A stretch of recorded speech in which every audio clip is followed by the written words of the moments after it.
What's up, everybody? Welcome to another episode of All Out War. I am Turner, and I'm joined via the internet once again. Thank you, Rona, with Rosie. What's up, Rosie? Hey, what's up, man? How you doing? I'm doing well. Still not social distancing and still not sick. Have you even put on a mask? Once for a picture. Oh, yeah? And the picture I posted on Facebook said, I will never wear a mask or something like that. I don't remember what it was, but yeah. That's awesome. Oh, yeah. It was, yeah, I was wearing the mask and like a big floppy hat and big sunglasses and was holding a butcher's knife and like had all these like things. I'm like, I'm ready for the Chinese virus. So that's the only reason, just to make fun of it. That's cool. Yeah. Yeah, I wear it when I have to wear it.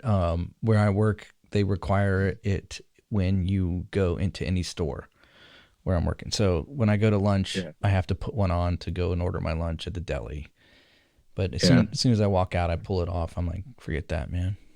Yeah. I mean, when I go shopping and people look at me and I just do the like that, buck at them. Like, Yeah. what are you looking at? They're like, oh, no, don't worry. Well, I went to the grocery store today to do our weekly grocery shopping, and about half the people are wearing masks and half people aren't. Yeah. Anybody not wearing a mask is like, they just won't make eye contact with you, because the people that do wear masks are so judgy. Like, Yeah. what are you worried about? You've got the mask. What do you Right. got? Like, if I'm sick, you're not going to get sick from it. You've got the mask. You've got your little safety protection there that doesn't work.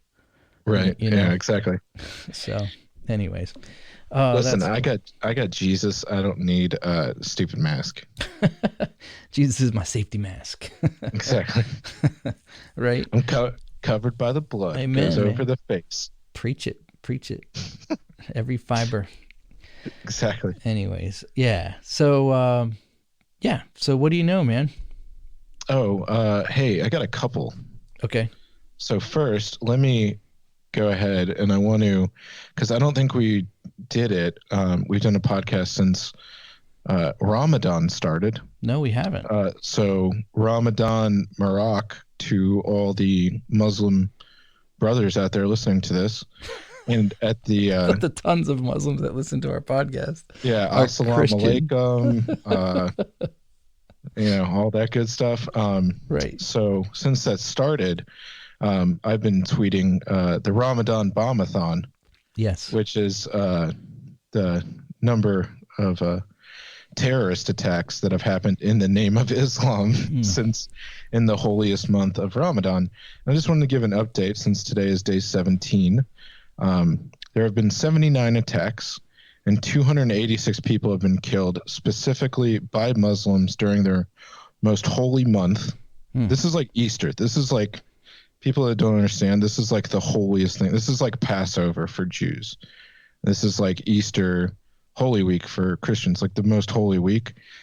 And this would be like us going out and saying, Jesus is our Lord and Savior, and now I'm going to kill a bunch of kids by blowing up a car bomb or something.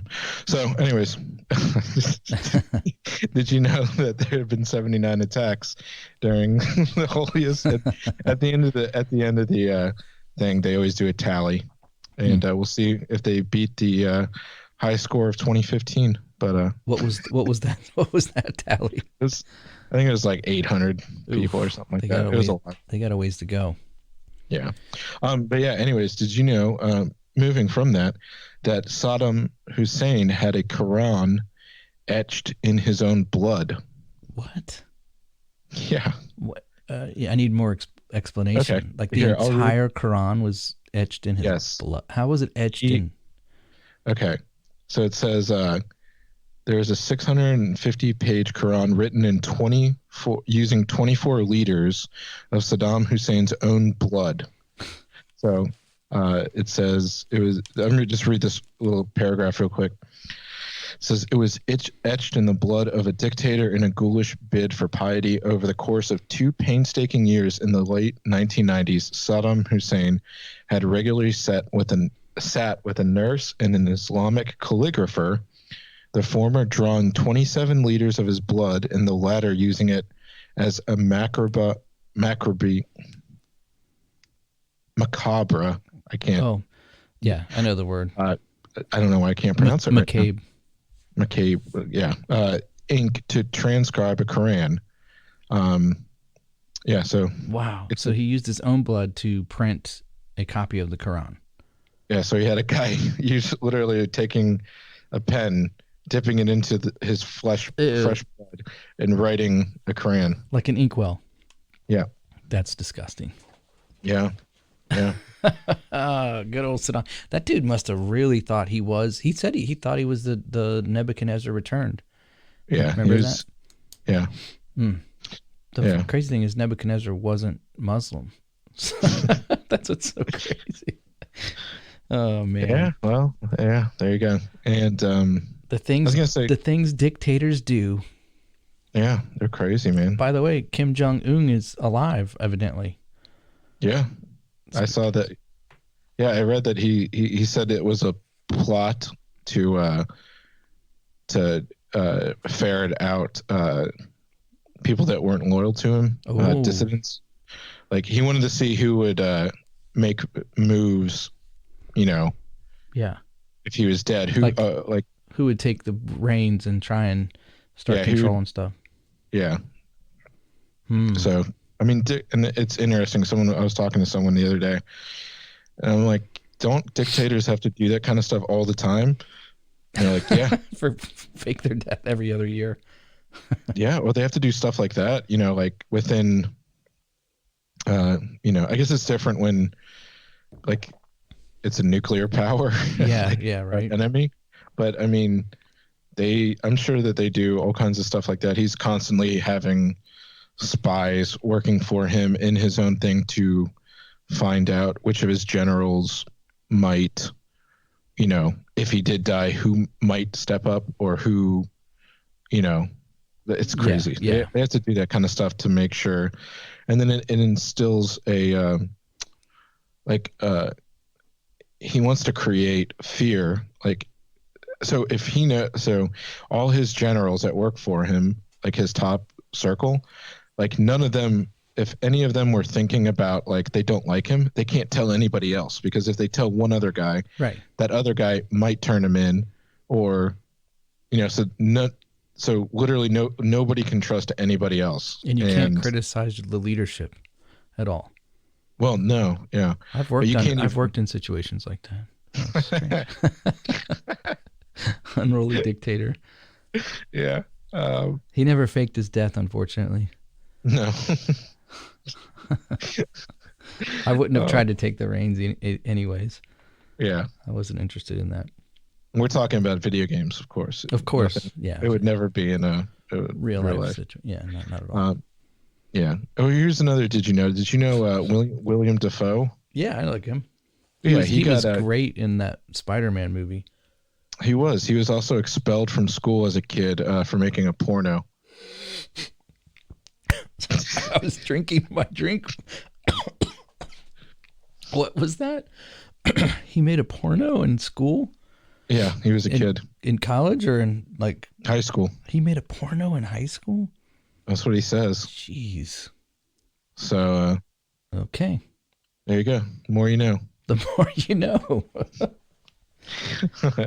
All right.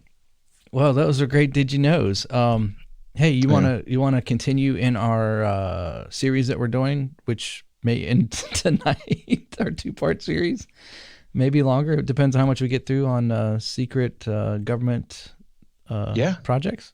Cool. Let's do it. All right. So if you're listening, sit back, grab a coffee, and enjoy.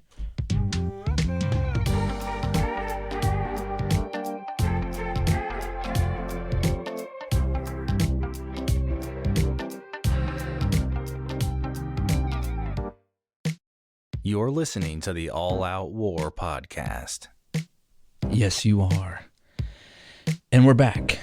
For those of you that are joining us via YouTube, Spotify, and other vehicles of listening, we want to thank you.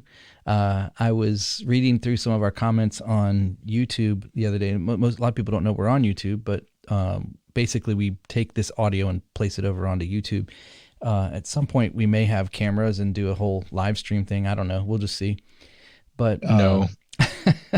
I know you don't want to do it. I'm down for it, man. You guys will never see my face. Yeah. Well, we could work around all that. That'd be fine. Yeah. But anyways, someone put on the comments for one of our episodes. They're like, the content starts at 9 minutes, just as a comment to help everyone else skim through all the did you know and all the stupid bantering and catching up you and I do.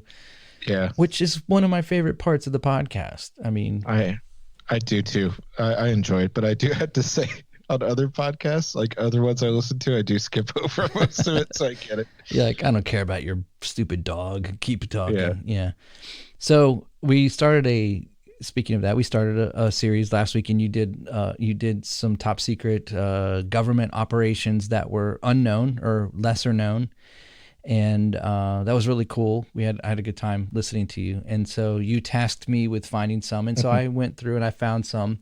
And the first one that I want to bring up actually came to me via one of our listeners. They sent me a Twitter, one of our listeners on Twitter who follows us on Twitter sent me a link posted by a guy named Greg Reese. And Greg Reese he works for InfoWars. So take that for what it is, but the information. I like InfoWars. Yeah, I do too. I think there's a lot that you can still glean from them. But I isolated this clip from a testimony that was given during the Clinton era. It was a congressional testimony given during the Clinton era, and it was surrounding something that a government operation called Human Radiation Experiment, and it was during the Cold War era. But I want you to hear, it started during the Cold War. It went on all the way through, I think, until probably the late 80s, maybe. But when was Clinton in office? In the 90s? Like 96 or something? 94? Did he go into office? Yeah. Well, I think 95. 95? Yeah. No, 94. Yeah. Because he was there for Waco. Yeah, that's right. That's right. Because I remember that. So anyways, I isolated this clip that was sent to me via this. It was a post by Greg Reese, and so he isolated the testimony from the congressional hearing, and then I can talk a little bit more about it in just a minute. But cool. So here's the clip that we isolated. In 1995, President Bill Clinton's Advisory Committee on Human Radiation Experimentation included testimonies from Congress from child victims involved in trauma-based mind control, who claimed they were tortured and kept in cages when they were small children. I was a subject in radiation as well as mind control and drug experiments performed by a man I knew as Dr. Green. His objective was to gain control of my mind and train me to be a spy assassin. I was in what looked like a laboratory, and there seemed to be other children. I was strapped down, naked, spread eagle, on a table, on my back. Dr. Green moved on to wanting me to kill dolls that looked like real children. He often tied me down in a cage, which was near his office, and claimed they were used to sexually blackmail powerful politicians when they were only 9 years old. I became a pawn in a government scheme. His ultimate goal was mind control and to create the perfect spy, all through the use of chemicals, radiation, drugs, hypnosis, electric shock, isolation in tubs of water, sleep deprivation, brainwashing, verbal, physical, emotional, and sexual abuse. I can only summarize my circumstances by saying they took an already abused 7-year-old child and compounded my suffering beyond belief. The saddest part is, I know for a fact that I was not alone. There were countless other children in my same situation, and there was no one to help us. I was sent to a lodge in Maryland called Deep Creek Cabins to learn how to sexually please men. I was taught how to coerce them into talking about themselves, and it was Richard Helms, who was deputy director of the CIA, Dr. Gottlieb, Captain George White, Morris Allen, who all planned on filming as many high government agency officials and heads of academic institutions and foundations as possible. I was used to entrap many unwitting men, including themselves, all with the use of a hidden camera. I was only 9 years old.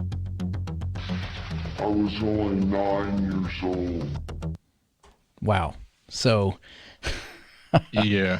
that came out of an investigation into the human radiation experiment. And Wow. it was discovered by Secretary of Energy Hazel O'Leary. And she was actually the whistleblower who did the investigation. There's a huge, you can Google it and you can find it. There's a huge report that was written. I think it looks like a phone book. It's probably 700-800 pages. It's huge. And you can actually go onto the archives from the National Archives, and you can actually watch the video of Bill Clinton talking about this investigation. He doesn't mention those specific things about the pedophilia blackmail network that was set up or anything like that. But I thought that was very telling, given everything over the last year that we've been talking about with Epstein and with the Clintons and with, the Lolita Express and the island and all of that. It just kind of plays perfectly into all of those things that are seeming to be coming to light now. Mm-hmm. And so it's amazing how it was kind of tucked under this human radiation experiment. Now that was even worse, because the human radiation experiment was, they were taking people and exposing them to high doses of radiation to see what effects it would have on them, to see how much they could get away with, to find out what the long-term effects were going to be, what the short-term effects were going to be of the radiation based on a cellular level and all kinds of different medical, trying to figure out medical responses that would happen to the exposure to radiation. So I'm thankful that they closed it down. Obviously, radiation is not really good for humans. And anybody that is, investigating this 5G stuff, the 5G ban is an actual radiation ban. It's a 5 gigahertz wave of energy that's radiation. Mm-hmm. And it's a short wave, but it's one of the largest short waves that we have that will be available, to the public, exposed on a regular basis everywhere. So I thought that was interesting, and it came at a time when it actually came before we started the series. So it was like perfect timing. I want to thank our listeners. We have the best listeners. I was interacting with, last week, I was interacting with one of the hosts of the podcast, Women of the Table. It's a woman it's a female Christian podcast. It's two female. It's actually it's a woman podcast. It's a woman podcast. They do it from the kitchen, but no, the Women of the Table. One of the hosts, she messaged me because I posted something on Instagram, and it was when the CDC changed their numbers to like half of what they were when it went from like 70,000 down to like 30,000 for the deaths from the COVID. Mm-hmm. And she's like, where did you find that information? She wanted confirmation. So I dug into the website a little bit more and I found it. And so I shared that link with her, and we were just going back and forth a little bit. And she's like, if you find anything else, let me know. And I was like, hey, likewise, if you find anything, let me know too. And she's, oh, definitely. I will definitely do that. But you might want to check out their podcast too, Women of the Table. Another one is Petals. Hold on. I don't want to leave them out because these are two, if you're a woman and if you know one, but Petals and Pistols is another one. And that sounds awesome. It is. They're actually really cool. And both of those podcasts, I really respect the hosts, the women. They are very balanced in their beliefs and everything. So you should check them out when you get a chance if you want. I don't know if you want to listen to that, Rosie, but I actually did listen to a couple of their episodes. So I'll check them out. Yeah, I mean, I listen to any podcast. I don't care. I'm kind of a junkie. All right, so that was the human radiation experiment, and it was veiled with, kind of tucked in with it was a pedophilia blackmail network that was exposed, and obviously that testimony on Capitol Hill that was given was pretty damning to those that put that together. I don't know where it went. It obviously didn't go too far. If it's just being discovered again now, right? Yeah. So on to cooler things to talk about. There's another one I found called Project Iceworm. Get it? Cooler things to talk about. Oh. Yeah. So Project Iceworm. I know you like that. That was such a dad joke, man. This is a top secret Army program of the Cold War, and it was this project where they were building an underground nuclear base in Greenland under the ice, and the whole goal of it was they wanted to get close enough to Russia so that if we ever had to engage them in a nuclear war, we could use medium-range nuclear missiles that would break through the ice of Greenland and get them by surprise. That's awesome. Yeah, it was pretty cool. So let me read from the Wikipedia page, actually. It says, to study the feasibility of working under the ice, a highly publicized cover project known as Camp Century was launched in 1960. Unstable ice conditions within the ice sheet caused the project to be canceled in 1966, however. It says that details of the missile-based project were secrets for decades, but they came to light in January of 1995 during the inquiry by the Danish Foreign Policy Institute into the history of the use and the storage of nuclear weapons in Greenland. The inquiry was ordered by the Parliament of the Kingdom of Denmark following the release of previously classified information about the 1968 Thule Air Base B-52 crash that contradicted previous assertions by the government of Denmark. So I guess this airplane crash fueled the deeper look into and the discovery of this Project Iceworm, or whatever it's called. What is it? Iceworm. Yeah. Here's what it says. It says, to test the feasibility of construction techniques as a project called Camp Century was started by the United States military located at an elevation of 6,600 feet in northwest Greenland, 150 miles from the American Thule Air Base. The radar and air base at Thule had already been active in use since 1951. Camp Century was described at the time as a demonstration of affordable ice-cap military outposts. The secret Project Iceworm was to be a system of tunnels 4,000 kilometers or 2,500 miles in length, used to deploy up to 600 nuclear missiles that would be able to reach the Soviet Union in case of nuclear war. The missile locations would be under the cover of Greenland's ice sheet and were supposed to be periodically changed. While Project Iceworm was secret, plans for the Camp Century were discussed and approved by the Kingdom of Denmark. A facility including its nuclear power plant was profiled in the Saturday Evening Post magazine in 1960. The official purpose of Camp Century, as explained by the United States Department of Defense to Danish officials in 1960, was to test various construction techniques under Arctic conditions, explore practical problems with a semi-mobile nuclear reactor, as well as supporting scientific experiments on the ice cap. A total of 21 trenches were cut out of the cover and covered with arched roofs within which fabricated buildings were erected with a total length of 3,000 meters or 1.9 miles.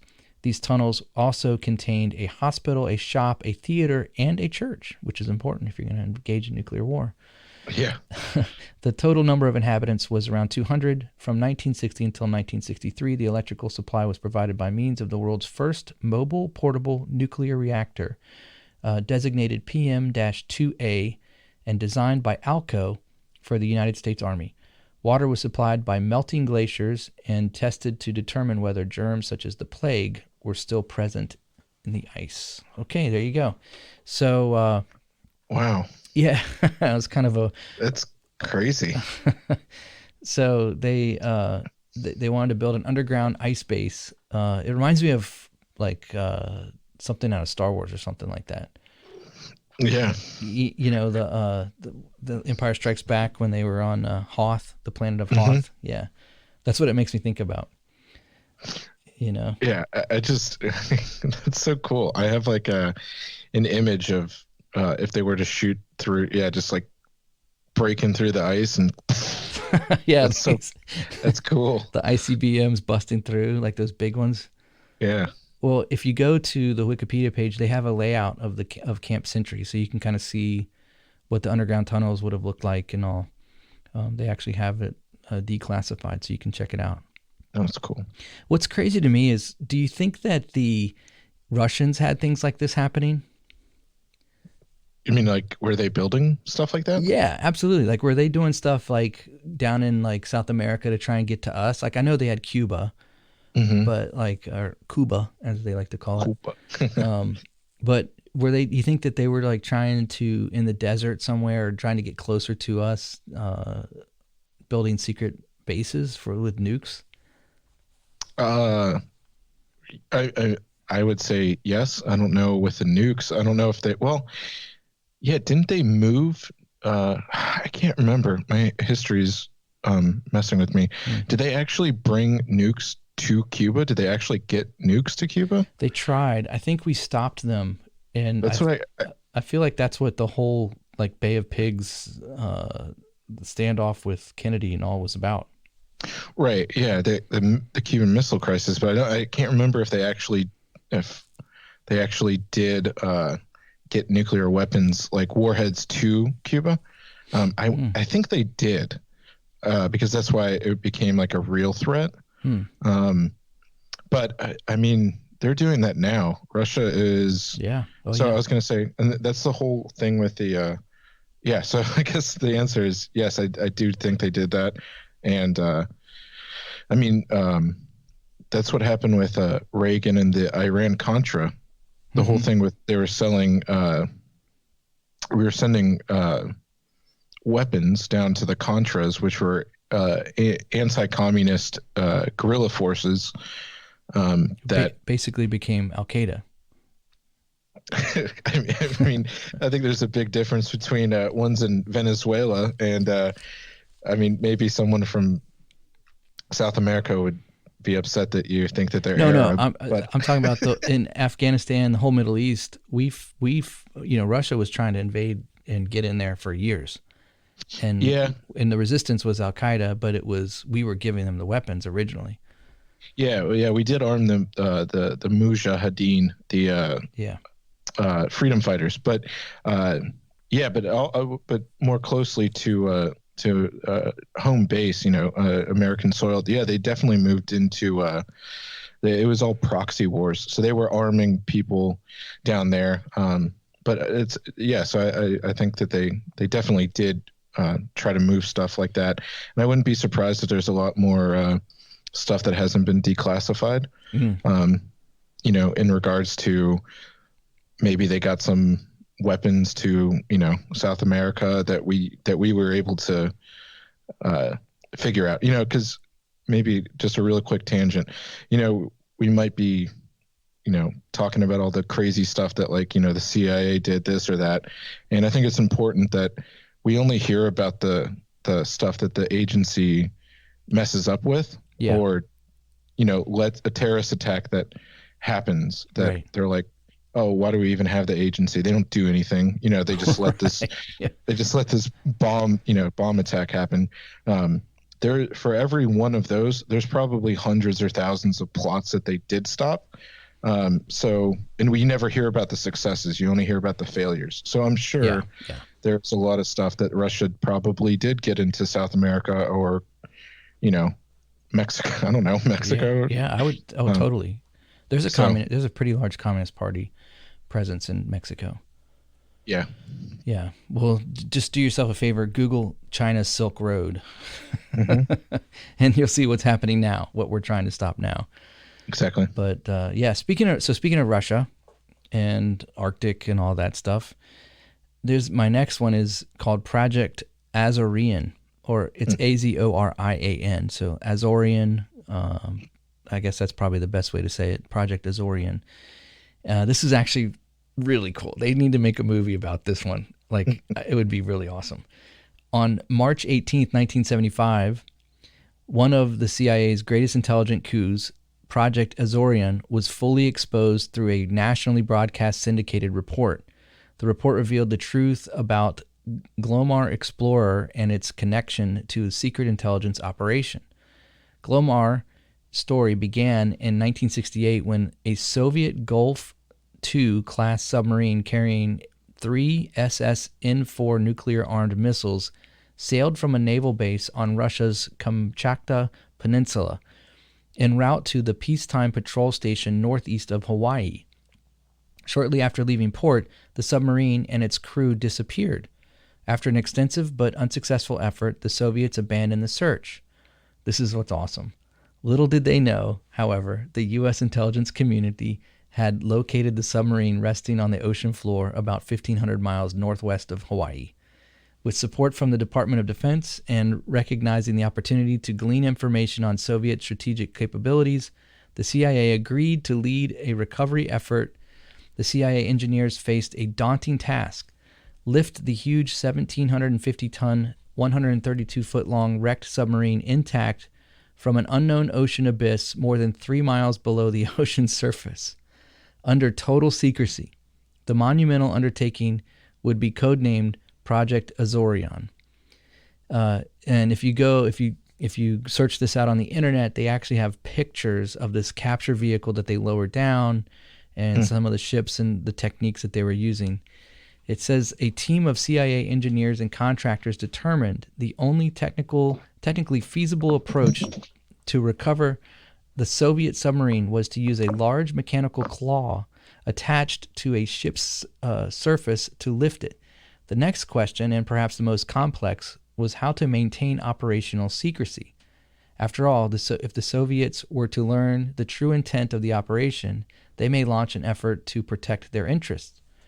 To solve this problem, the CIA reached out to billionaire Howard Hughes, who agreed to work with the CIA to build a plausible cover story. The ship would be named the Glomar Explorer, a commercial deep-sea mining vessel ostensibly built and owned by Hughes. Hughes provided the necessary cover, asserting that the Glomar Explorer and its crew were conducting marine research and extreme ocean depths and mining manganese nodules lying on the sea bottom. That was pretty cool. The Glomar Explorer arrived over the recovery site on July 4th, 1974, and conducted salvage operations for more than a month under the total secrecy, despite much of the time being monitored by nearby Soviet ships curious about its mission. During the lift, when the submarine was a third of the way up, it broke apart and a section plunged back to the ocean bottom. Crestfallen, the Glomar crew successfully hauled up the portion that remained in the capture vehicle. Almost immediately after recovery effort, planning began for the second mission to recover the lost section, but was stopped after a bizarre and unforeseen exposure of Glomar's true purpose. In June of 1974, just before the Glomar set sail, thieves had broken into the offices of the Summa Corporation and stolen secret documents, one tying Howard Hughes to CIA and the Glomar Explorer. Desperate to recover this document, CIA called the FBI, which in turn enlisted the Los Angeles Police Department. The search drew attention, and by the autumn of '74, the media began to pick up rumors of a sensational story. So it's pretty crazy, man. That is crazy. There's one last paragraph here I just want to read real quick. Yeah. Director of the Central Intelligence, William Colby, personally appealed to those who had learned about the Azeron not to disclose the project for while they cooperated. But on February 7th, 1975, the Los Angeles Times publisher and an account that made connections between the robbery, Hughes, the CIA, and the recovery operation. Journalists flooded into the Long Beach area where the Glomar was prepared for its second mission. Jack Anderson's syndicated television report was broadcast nationally on March 18th, fully breaking the truth about the Glomar. The Ford administration neither confirmed nor denied any of the stories in circulation, creating the notorious statement that has come to be known as the Glomar response. By late June, the Soviets were aware of the Glomar's covert mission and had assigned a ship to monitor and guard the recovery site with Glomar cover blown. The White House canceled further recovery operations. So that's pretty cool. Yeah. That's what badass. They do need to make a movie about that, though. Now that it's Yeah. all out there, that would be an awesome movie. Yeah. That's that's a really cool one. Yeah. So Yeah. evidently, we don't really know what was in the part that they recovered, but it was in the 70s. And my guess is that any technology that was being used by the Soviets back then is probably pretty well known of now. By now it's been 40 years. So, but dude, that's crazy. Yeah. What I think is cool is how they used, and I'm not a big fan of this because, I hate when these globalists, Howard Hughes and the Rockefellers and the Gates and all these nonsense billionaires, when they start getting involved in government, it's never a good thing typically for us, the commoners. But this is cool. Yeah. I was going to say Howard Hughes, he's really interesting. I don't know how I didn't know about that before. That was a really cool story. But Howard Hughes, there's a really good movie with Leonardo DiCaprio that plays him called The Aviator. Yeah. So I was going to say recommend that, but that's a really cool story. That reminded me, do you mind if I talk about something because that story reminded me of a different story with the Russians and. No, go ahead. Dude, this is really cool. Okay. At the same, so basically they did the same thing. The CIA did that with a Soviet spacecraft. What? Yeah. Like a space shuttle? Yeah. Okay. Listen, I'll just read this really quick paragraph, but one day in late 1959 or 1960, the dates aren't totally clear in declassified documents, a crack team of 4 CIA agents worked through the night in stocking feet, taking apart a kidnapped Soviet Ludnik spacecraft without removing it from its crate. They photographed every part and documented every construction element, then perfectly reassembled the whole thing without leaving a trace. So, dude, that's awesome. So, which is really cool to think about again, that the CIA does crazy stuff like this. They stole they stole a submarine and they stole a satellite or a spaceship, a spacecraft. Yeah, the first spacecraft, one of the first spacecraft, and they did it all in a day. That's so cool, man. Yeah, I really like that one. So I do know a story that a friend of mine told me, and he basically said that there was an operation that they were doing in the Middle East, and they knew that this one terrorist would always go to this particular restaurant. It was, when I say restaurant, that's pretty loose. It's more like, like mud shack. Yeah, a mud, adobe, Afghanistani adobe. But they went in and they took the chair that he would sit in, and they literally constructed an identical chair, like identical, and they bugged it all over, and they put it back all on the same night. So like they had recovered photographs of it ahead of time, and so they were prepared for it, and then they just basically took it, and then they took the whole chair and they copied it perfectly, and then they put all these bugs in it, put it back, and they were able to listen in for like 2 months of like meetings that this guy would hold with terrorists, and they were able to take him down. Yeah, isn't that cool? Like, yeah. Well, I was going to say one thing. This is going to turn into like, maybe because we bashed the agency so much last time I did, it's good that we give them some stuff. But, well, my next one is pretty cool, but ahead. The one after that is not so cool. So, okay. Yeah. Well, I was going to say it's, that's really cool. Actually, and I can't remember which president. I think it was the Russians actually, they bugged I don't know why that do you totally, you can tell me to piss off if I keep interrupting you no, with fine. these cool things, but it's just reminding me of other cool stuff. I think it was the first embassy in Moscow that we had, like in the, I don't remember when it was, but they made this clock with like a wooden clock or something like that. Mm-hmm.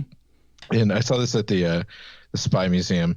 They actually had it, and they so the Russians are like, oh, we had a bunch of kids make this, or it was some story like that. They're like, we want to get, the gesture of goodwill, and it had a bug in it, and it was in the ambassador. He hung it up like behind his desk at his office, and they didn't find it. That's amazing. For like years, and the Russians just had access to all the ambassador's stuff, everything that he's talking about. And they also turned out when they were building, which is something, this is now stuff that they, standard operating procedure. Now they don't do stuff like this because they learned from mistakes. That they actually, I want to say it was also the Russian embassy. They contracted local, if you're building an embassy wherever, it's not the military. You can't just you don't have just engineer, like the Army Corps of Engineers or something like that to build buildings and stuff like that. Right. Yeah. Military base. So they contracted out to like local workers, and they have people that sit and watch them. But the Russians, they started bugging like the interior. So like they would, drywall or whatever, however you build a house. Maybe. Yep. And they put bugs all in like studs in the walls and stuff. In the foundations of the building. Wow. And so eventually they had to like destroy like half the embassy, the American embassy, because they found out there's all these bugs in everything. So they had to like, that's awesome, destroy half the embassy and rebuild it again. So we, they do stuff and we do stuff, but that was a really cool one, man. Please keep going on. I'm sorry for interrupting. This is a short one. So this one is actually kind of weird. It's called Project Devil Eyes. You may even know about this one. It was a secret psychological warfare program in 2005 and 2006 by the United States Central Intelligence Agency to develop an Osama bin Laden action figure and distribute it into South Asia. The CIA worked in conjunction with toy maker Donald Levine, a former Hasbro executive who had been credited as the father of the G.I. Joe toy. Levine designed a 12-inch lifelike figure of bin Laden whose face was painted with a material. Now this is so weird. A material that when heated would peel off to reveal a demon-like visage with red skin, green eyes, and black markings. The goal of the program was to scare children and their parents in an effort to turn public opinion against the real bin Laden. In 2014, the CIA acknowledged the existence of the program, but said it had been discontinued after Levine had produced only 3 prototype figurines. According to the Washington Post, however, an anonymous source with direct knowledge of the project said that hundreds of the toys were created and shipped to Karachi, Pakistan in 2006. If any of our listeners gets one of these, I will pay you top dollar for that. That would be amazing. There has to be one around somewhere. There has to be. I don't know if they're that. When you were saying that, I pulled it up. And I found a Washington Post article. This thing looks crazy. Does it? I had never heard of this. That's such a great find, man. The best part about this episode right now? What? Is that I'm actually impressing you. That never happens. Dude, you're finding some good ones. Yeah. Dude, I just, so for the listeners that can't immediately look it up, do you remember, what's that movie, Insidious? Yeah. I'm not even joking. I'm looking at it right now. Oh, you remember there's like the demon that shows up, like they have that scene where they're talking in the kitchen it's showing them where they're talking about like different people. And then for a second it shows this guy, and there's like this Darth Maul looking red and black face of a demon right behind his shoulder. Yeah. That's what this face looks. Gosh, it does. I just Googled it. It kind of looks like Darth Maul with a beard. Yeah. That's crazy, man. I want one of these. I want one. I do too. We got to find 2 of them. We've got to somehow find them. There's got to be some like toy collector in like Pakistan. I'm sure they cost so much money. I know. That would be so cool to have, though. Yeah. Not because I like bin Laden, but because just the fact of what it is. Yeah. Wow, dude. Okay, that was really That was a good one. Yeah. So we're progressing to more and more current times. And this one that I'm about to talk about right now, we might end on this one because there's a lot to it. Okay. And you probably have heard of it at some level. If you hadn't, I'll be very surprised. But it's called Total Information Awareness. I don't know if you've heard of that project or not. Yep. Okay. So the Total Information Awareness Project was run by Admiral John Poindexter. That was the Meta program. It was designed to aggregate signals generated via other programs run out of DARPA's Information Awareness Office. The programs focused on a range of capabilities, including information analysis, decision supporting tools, language translation, data mining, and pattern recognition. When the component parts were combined, they would form a comprehensive picture of people and their behaviors. The purpose was to detect signals that could be used to identify terrorist behavior and head off attacks. The inspiration was the fact that the government had failed to connect the dots left by 9/11 terrorists as they planned their attack. Well, that's debatable, depending on who you believe actually carried out the attacks on 9/11. We'll just leave that there. Concern about the program was bipartisan and widespread. The Cato Institute warned of the potential for surveillance a surveillance society and raised Fourth Amendment concerns. The ACLU called it a virtual dragnet that would require the government to collect as much information as it can about everyone. And these days, that's a lot of information. Not only government records and all kinds, but individuals, medical and financial records, political beliefs, travel history, prescriptions, buying habits, communications, phone calls, emails, web surfing, school records, personal and family associations, and so on. The U.S. Senate, led by Senators Ron Wyden and Byron Dorgan, voted unanimously to defund the program shortly after it was announced. Some of the technological underpinnings were reshuffled, sent to other parts of the government, and weren't focused on activities of U.S. citizens. So the TIA basically was launched by this guy Poindexter, Admiral John Poindexter, and it was a whole anti-terrorist move to bring forth basically data collection. And they would collect all of this information from people and then detect habits and try and predict a terrorist attack. And I mean, I totally understand and agree with the concept. What I don't like about it is that it is very invasive. So as a law-abiding citizen, like I used to say this all the time, like this is the joke, the NSA is listening, right? And they always have these memes about the FBI guy getting excited when the guy finally gets a girlfriend, and stuff. But there's truth to that. There's listening happening all the time, and that's the part that bothers me. And I used to say I didn't care because if they get into my computer, all they're going to find is, sermon notes from when I was writing sermons for 16 years. And, they can get in my bank account. Okay, big deal. There's no money in there anyways. So, right. You won't even get enough to make it worth your effort. But the thing is that it is an invasion of privacy. And so I was glad that they defunded it. But what they did is they basically broke it into pieces and shifted it off into different organizations, different programs, and run by different people. And then they took all of these, so each of those organizations would be what they call a stovepipe operation. And they basically took down the barriers between the stovepipes. So basically, this group's going to collect your financial, and this group's going to collect your web habits, and this group's going to collect your travel habits, and this group's going to collect this information. And what we're going to do is the barriers between them communicating, we're going to lift those barriers. So now they can all talk to one another. So it's just as if we had one organization doing it anyways.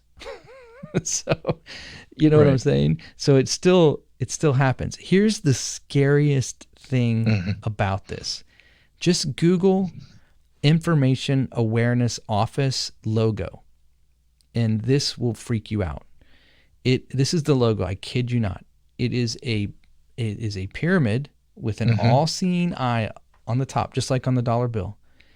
And it is the all-seeing eye is there's a beam of light coming out of the eye, and it's casting onto the world, the globe. If you I mean, you can't get much more Illuminati than that. All-seeing eye, shining light, information, knowing everything that everyone's doing all at one time. That's a pretty crazy thing. I mean, that's crazy. Yeah. I did. I started, I peeked up. It is very scary. And I just pulled this up while you were talking about it. Okay. Listen to this. On November 14th, 2002, the New York Times published a column by William Safire in which he claimed TIA, Total Information Awareness, has been given a $200 million budget to create computer dossiers on 300 million Americans. That's everyone. So, yeah. In 2002. I mean, there's 80 million people in the United States right now? Yeah, I think 360 or so. Yeah. And so, yeah, that goes back to what you had, what you said about, we joke about, oh yeah, the FBI is listening. Yeah, blah, blah, blah. They really were trying to do this. And yeah, the logo is crazy. Now, what was really interesting and why the whole reason that I even heard about this a couple of, years ago is, do you mind if I go a little bit more conspiracy? Yeah, I've got more information about this. But go ahead. No, you finish. Go ahead. Okay. So my next paragraph that I put down was that the TIA, a $240 million program. And it came by they're saying, this piece that I have, it's saying that the New York Times piece was by John Markoff, dated November 9th of 2002. You said November 12th. So I'm wondering what, and you had a different author to the article. So that's it, but from the same newspaper. But anyways, check this out. This is the phrase that I just wanted to read, and then I'll throw it over to you. It says the article reported that a thorough total information awareness, intelligence, and law enforcement officials would be given instant access to information from internet, mail, calling records, credit cards, banking transactions, travel documents, without a search warrant. TIA would not just enable governments to develop a cradle-to-grave dossier on known individuals, it would also, in theory, have the ability to detect terrorists and their plots by subjecting massive troves of electronic information to data mining. And this is the thing that I was going to say before I kicked it over to you. They basically created a digital program. It's AI. It's all artificial intelligence to follow and put together data. It's basically data crunching computer. So it's AI, it's artificial intelligence. And that's what's scary about this. To me, that's what's scary. So what were you going to say? Yeah. So, I mean, I think to the thing you just added, I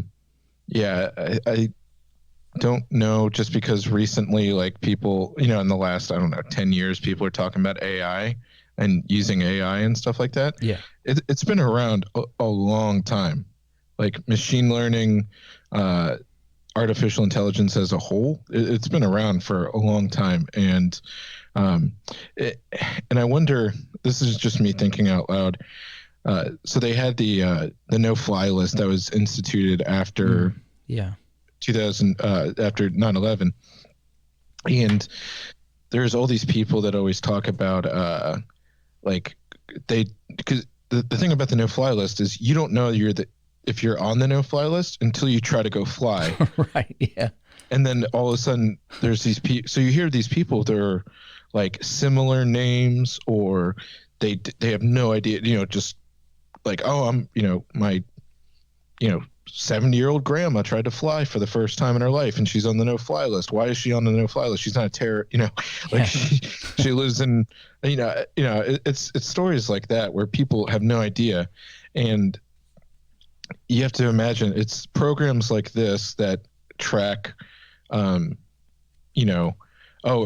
is this person getting a large amount of money in small, are they in, every day, are they getting deposits of, $9,500 just under the $10,000 reporting limit? Right. And, right. have they got, that much every day for the last month and a half? So that's suspicious stuff. Who are they talking to, and building out these networks? So there is legitimate use to, we hope, finding terrorists, because I'm sure that they've used this to catch terrorists. I'm sure they have.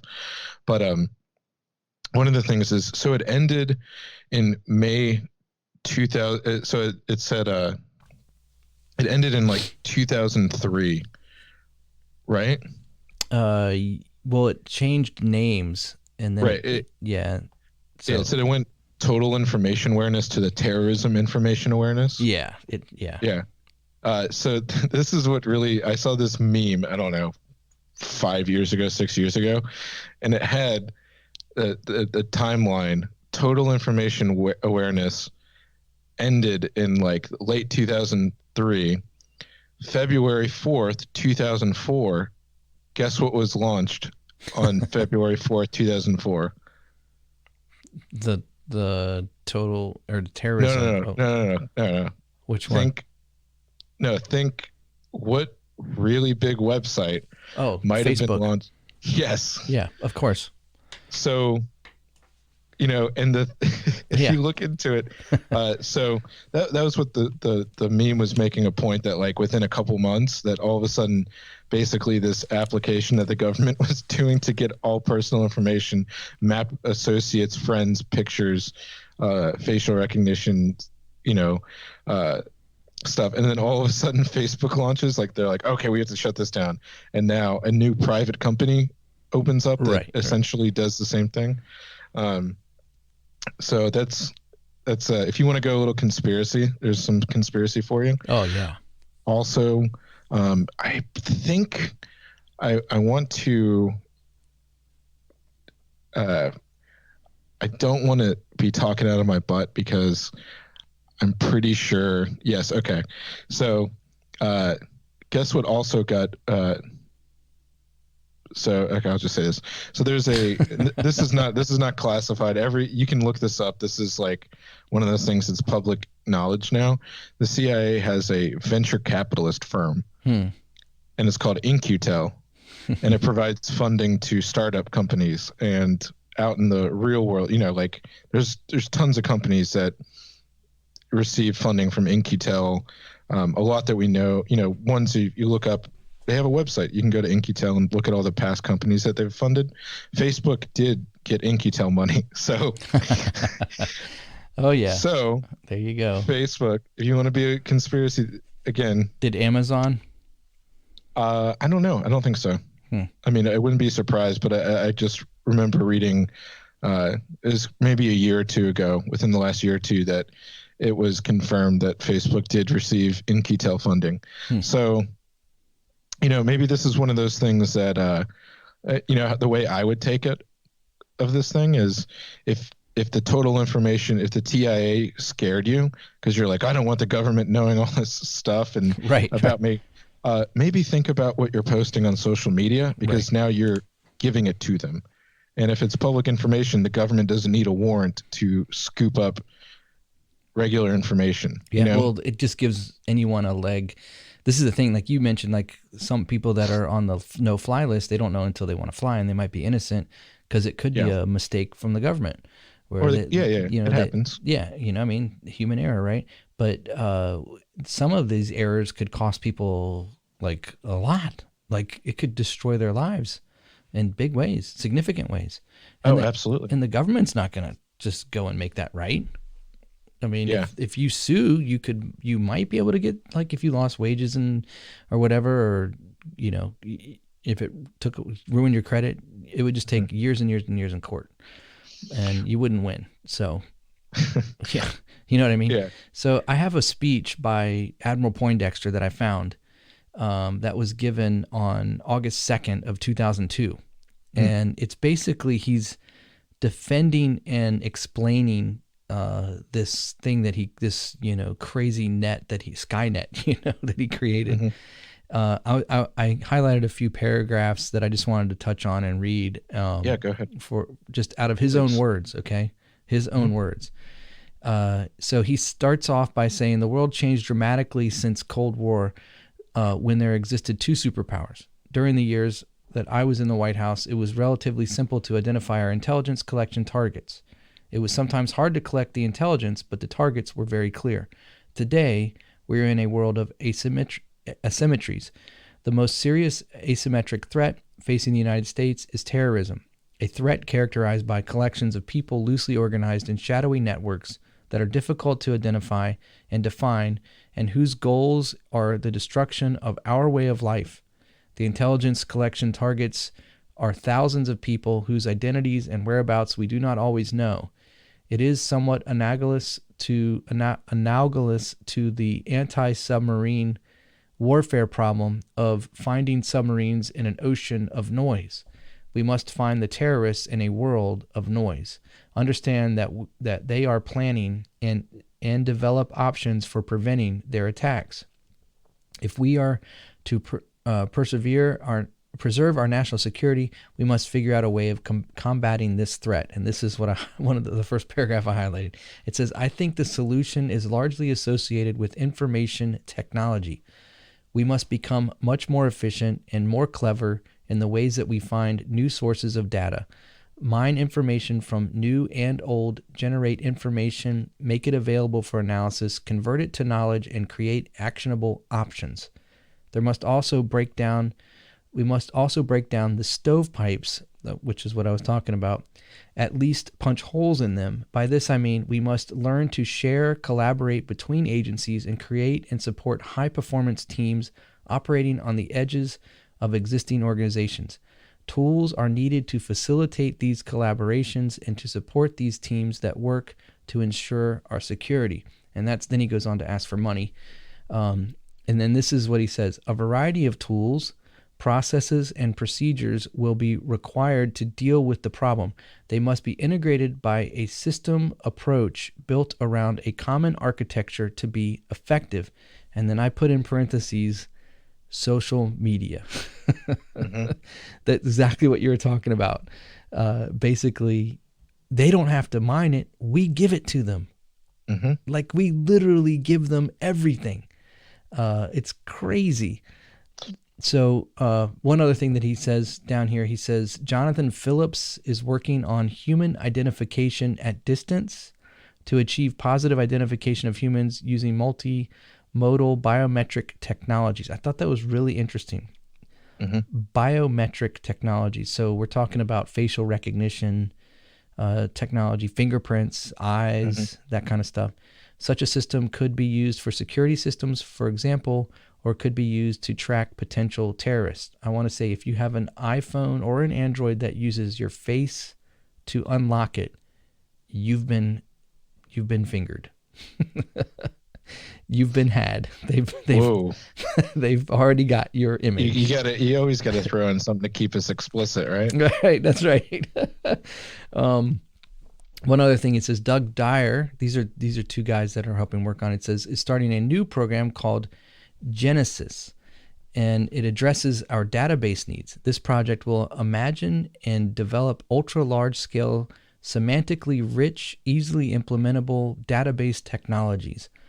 One goal is to develop ways of treating a worldwide distributed legacy database as if they were one centralized database. And another is to develop privacy protection technologies. I think they just throw that in there on purpose. Charles Wayne leads the programs called Tides and Ears. These projects address our needs in natural language processing to provide discovery tools for finding information in foreign languages and converting speech to text. Automated tools are essential in order to reduce our need for expert foreign language translation and listeners in the thousands of existing human languages. Okay, that technology, this is 2002, okay? That technology is available literally on YouTube. When you look at someone that's made a video in a foreign language, there's subtitles on the bottom going on right away. It's totally AI. It happens. It's artificial intelligence. It understands the language and it converts it into whatever language you happen to have your settings on. That technology was developed and is in use right now. Ted Senator is the program manager for EELD, which stands for Evidence Extraction and Link Discovery. This is a key program in the area of tools for discovery of information. And then he says, I'll let Ted talk about that. I'm not sure why, but this is interesting. It says, Wargaming the Asymmetric Environment is led by Larry Willis. This is an essential component of our modeling efforts. Biosurveillance is another of Ted Senator's programs, looking at novel data sources for early warning and the release of biological agents. What does that mean? What in the world? The release of biological agents? Yeah, bio warfare. Yeah. So he goes on to speak about this guy named Tom Armour, and he is from DARPA. And he started this work on something called the Genoa Project, GENOA Project. And so I wanted to just share that too, because this kind of all ties in. But Genoa was conceived in 1995 by retired Rear Admiral John Poindexter, a chief player in the Iran-Contra affair. At the time, Poindexter was working at Syntac, a company often contracted to do work for the Department of Defense. He proposed a computer system that would help humans crunch large amounts of data in order to more efficiently and effectively predict potential national security threats. Poindexter brought his ideas to former colleagues working at the NSA, or the United States National Security Council. That year, a team of researchers was assembled, and the project began studying various historical events to which Genoa could be applied. The Tokyo subway sarin attack in March was one of the primary focus. Instead of analyzing the attack itself, the researchers looked into the history of Aum Shinrikyo,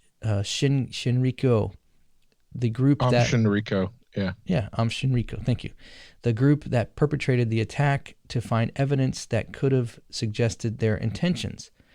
In order to pitch their ideas, the researchers set up mock crisis command center in DARPA's main building, full monitors staffed by actors.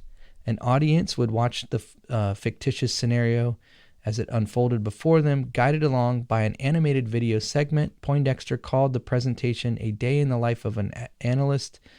Another mock center was set up near DARPA building with the help of Hollywood set designer to serve as the same purpose.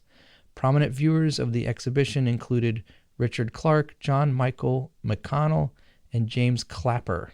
That name sounds familiar, doesn't it? Isn't he doing something right now? He was former, I know he was former director of the NSA. I think it was I think he held both. Yeah. Or, Clapper was... go ahead. Sorry. Yeah. He's in the news right now. Clapper's in the news right now. He's on Trump's staff. No.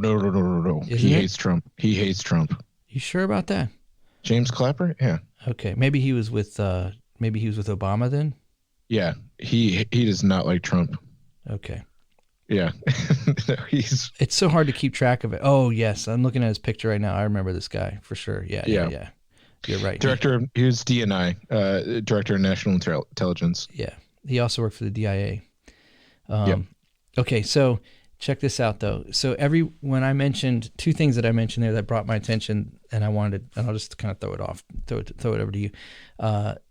Number one is DARPA and the Hollywood set designers, and then the actors.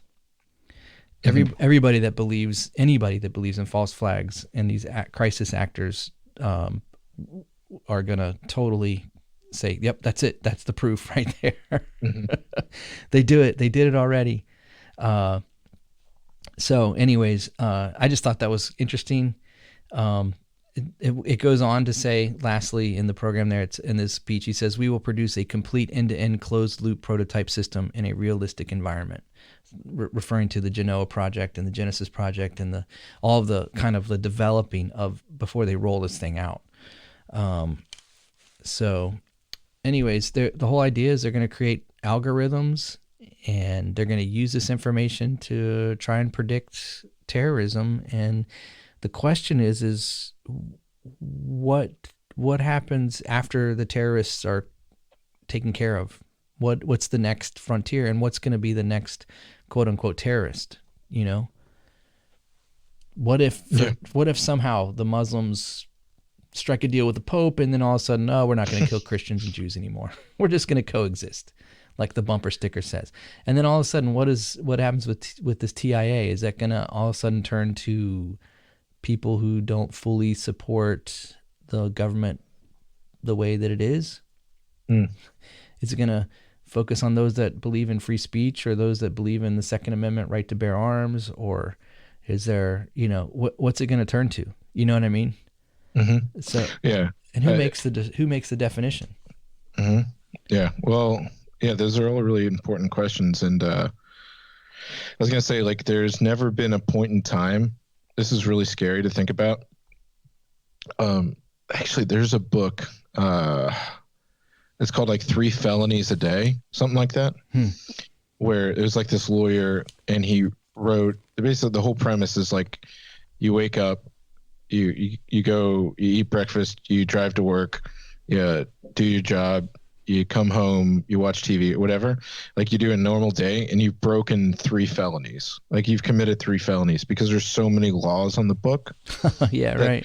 Like, nobody can tell all the laws. There's no way to know. And so the whole point of that is there's never been a point in time where the government has restricted stuff.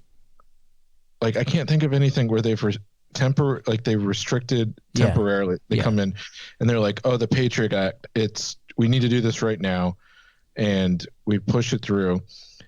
Anytime they take rights away, anytime the government takes rights away, they never give them back. I agree. Yeah, that's why I'm concerned about right now. Yeah. So, I mean, this is something that you should be worried about, that the government, every time they implement these new laws and restrictions and stuff, they're not overturning old ones. You know what I mean? Yeah. And they definitely don't go back and say, oh, that's, they never, agree. They don't, for every one law passed, they don't negate another one. Yeah. It's not a 1-for-1 replacement. It's additions. So. Right. Yeah. Yeah. They're never satisfied. They got to keep more power, more control, because then they can demand more taxes and all that anyways. Mm-hmm. So I've got one last one. It's not a long one, but it's actually kind of cool, and it kind of ends on a cool note. So I thought it would be it's strange. So it's called Operation Goldfinger. Oh, yeah. I mentioned this to you last week. Yeah. So in September of 1965, Joe Barr, a Treasury Department official with a long history in government, agreed to meet with a group of members of Congress from the western states. He knew what to expect. Earlier that year, he had met with the same group and endured its ire over the Treasury's reluctance to help the American gold industry. After the Second World War, world leaders had met at Bretton Woods in New Hampshire, and as part of an agreement on an international monetary system, it had fixed the price of gold at $35 an ounce. This had predictably depressed the United States mining industry, even as the demand for private gold shot up.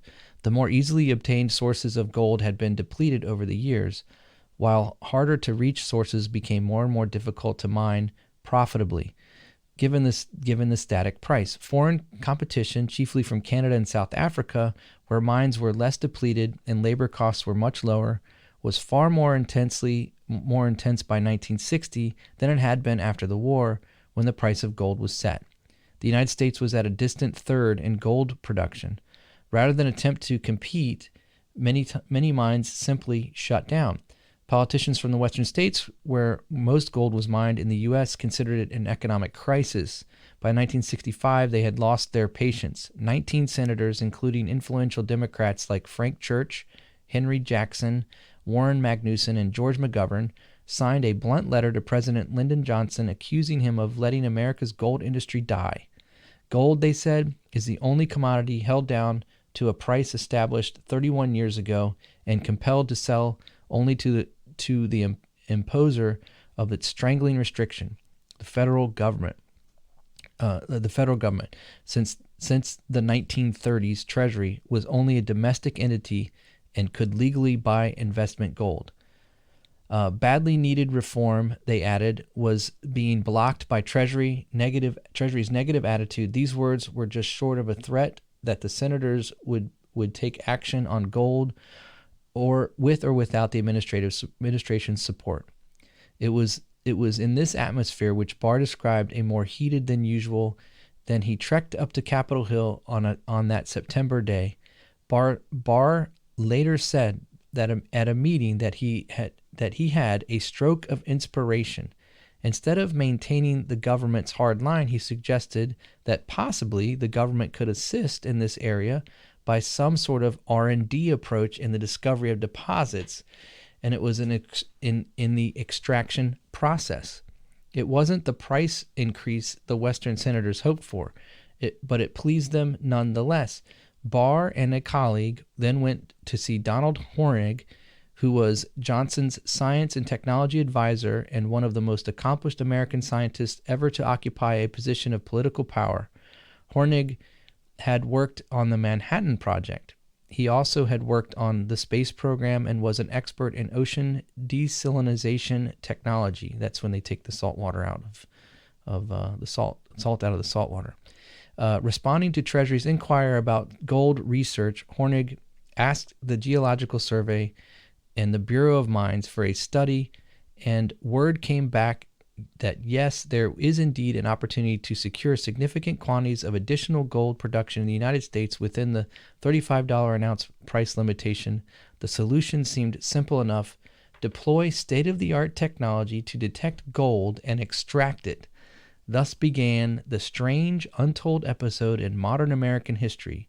In the mid to late 1960s, as gold's role and the international monetary system was about to implode, a handful of top Johnson administration officials, a few sympathetic members of Congress, and hundreds of government-paid scientists set off on a nuclear-aged alchemical quest. Barr gave it the code name Operation Goldfinger. The government would end up looking for gold in the oddest of places: seawater, meteorites, plants, and even deer antlers. Wow. So there was even plans to use nuclear explosives to extract gold from deep inside the earth, and use particle accelerators to try and change base metals into gold. So that literally is alchemy. That's what alchemy is trying to change one metal into another. So so that was like a kind of crazy program that the government funded.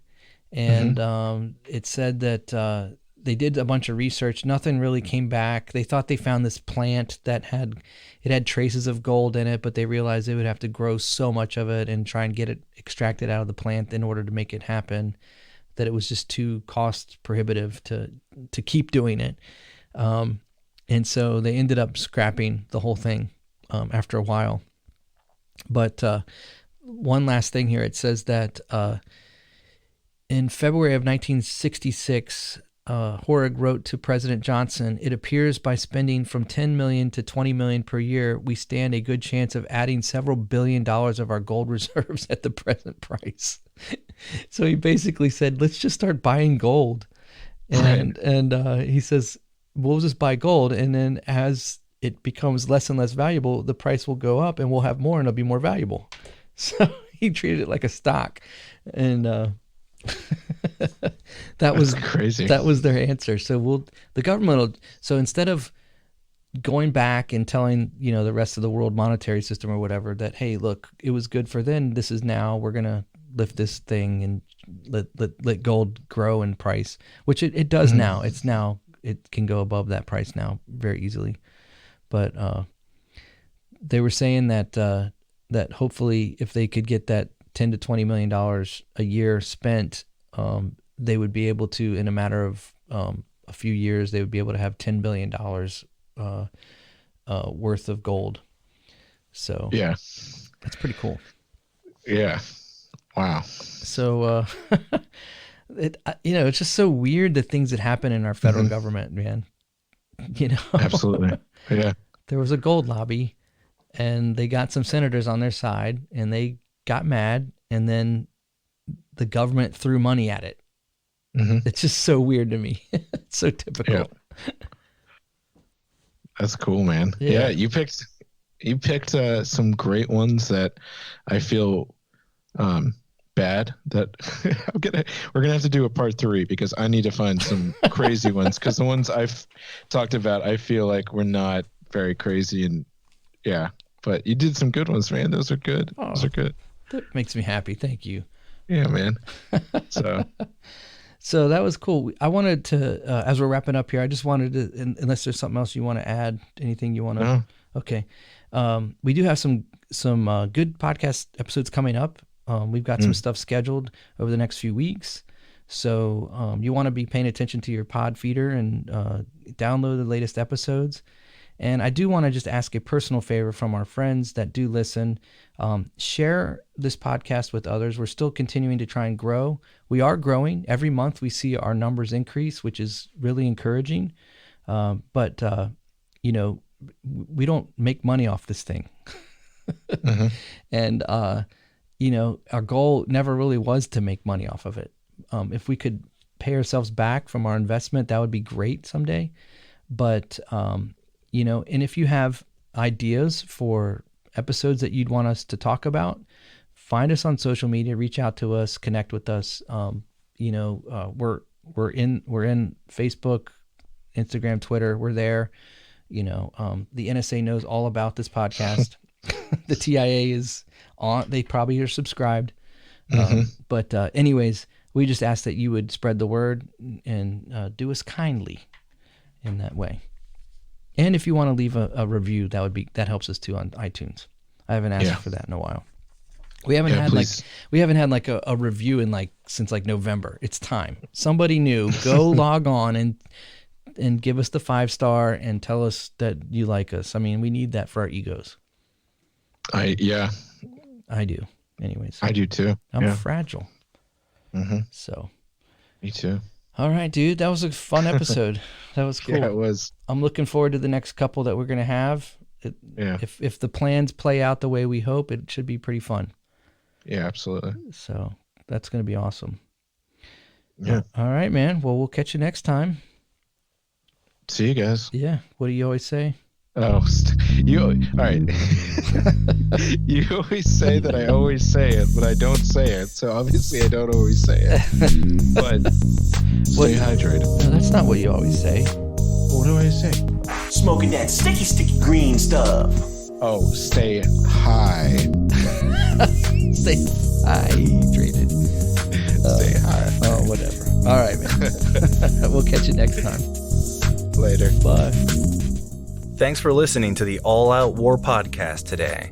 We hope you enjoyed the episode, and we'll catch you next time.